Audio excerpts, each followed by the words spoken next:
Berjumpa lagi dalam permenungan kita edisi Jumat 2 Desember 2022, pekan pertama Advent. Bacaan-bacaan liturgi hari ini, bacaan yang pertama dari kitab Nubuat Yesaya bab 29 ayat 17 sampai 24 dan bacaan Injil dari Injil Matius bab 9 ayat 27 sampai 31. Kedua bacaan liturgi hari ini berbicara tentang Allah yang membebaskan manusia dari segala bentuk penderitaan. Entah itu sakit penyakit maupun juga hal-hal yang lain yang membuat manusia menderita. Nabi Yesaya dalam bacaan yang pertama hari ini bernubuat demikian. Tiada lama lagi Libanon akan berubah menjadi kebun buah-buahan, kebun subur selebat hutan. Pada waktu itu yang tuli akan mendengar dan yang buta akan melihat. Yang menderita akan bersukaria, dan yang miskin di antara manusia akan bersorak-sorai di dalam Tuhan. Di sisi lain juga ditegaskan dalam bacaan yang pertama hari ini tentang Allah yang membebaskan manusia dari segala bentuk penderitaan adalah pada saat yang sama, Allah juga akan melenyapkan orang-orang yang jahat. Saudari dan saudara yang terkasih, seringkali juga penderitaan dalam kehidupan manusia itu karena kejahatan orang-orang lain yang ada di sekitarnya. Nah, ketika Nabi Yesaya menubuatkan bahwa pada saat Tuhan datang, Tuhan akan membebaskan segala bentuk penderitaan dari hidup manusia, maka Tuhan juga akan melenyapkan yang membuat atau yang memunculkan persoalan dan penderitaan dalam hidup manusia itu, yakni orang-orang yang punya pikiran yang jahat, orang-orang yang punya hati yang jahat, orang-orang yang punya tingkah laku yang jahat. Maka nubuat Nabi Yesaya menjadi kekuatan dan harapan bagi kita, bagi siapapun yang saat ini hidup dalam penderitaan dan kesengsaraan. Pada waktunya, entah itu kapan, kita tidak perlu tahu, tetapi Tuhan punya waktu. Dia punya kesempatan tersendiri. Tuhan memang memilih waktu yang tepat baginya untuk membebaskan umat manusia.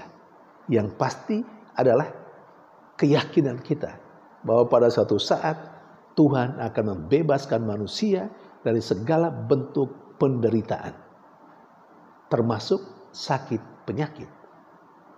Nah, apa yang dinubuatkan oleh Yesaya dalam bacaan pertama hari ini sudah mulai menjadi nyata pada masa hidup Yesus.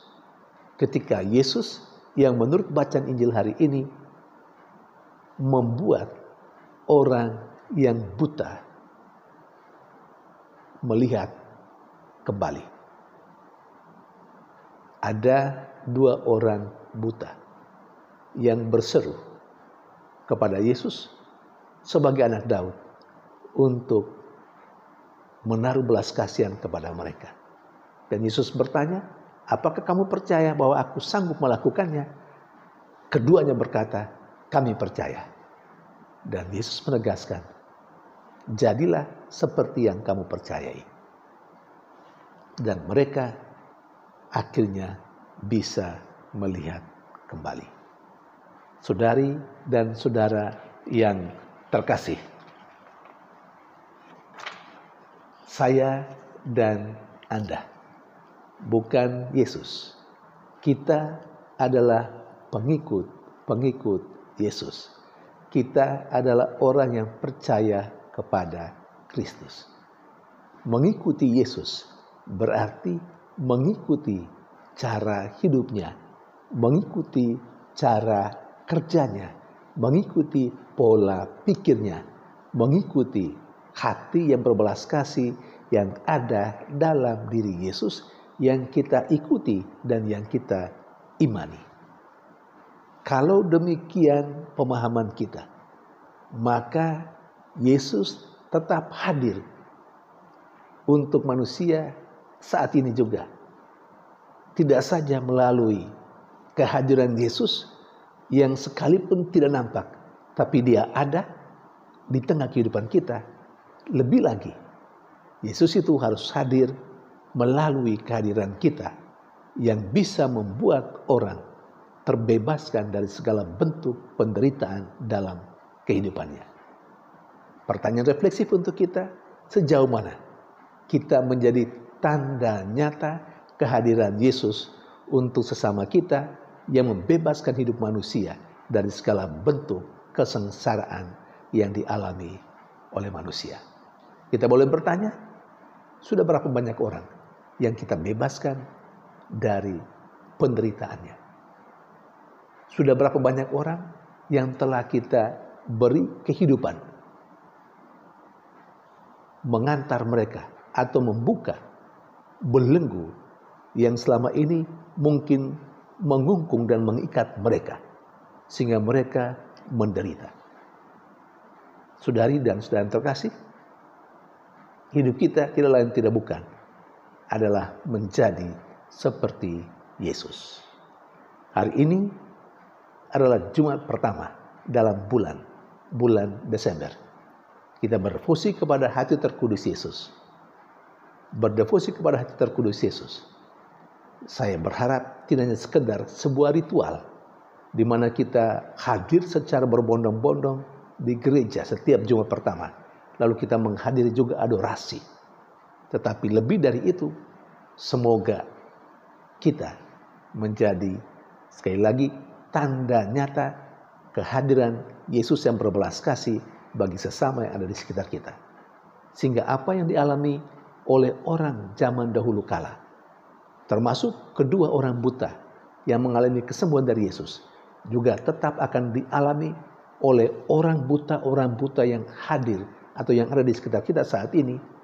Mereka boleh mengalami penyembuhan melalui kehadiran kita sebagai tanda kasih dan tanda kehadiran Yesus, Sang Penyembuh itu. Tuhan memberkati.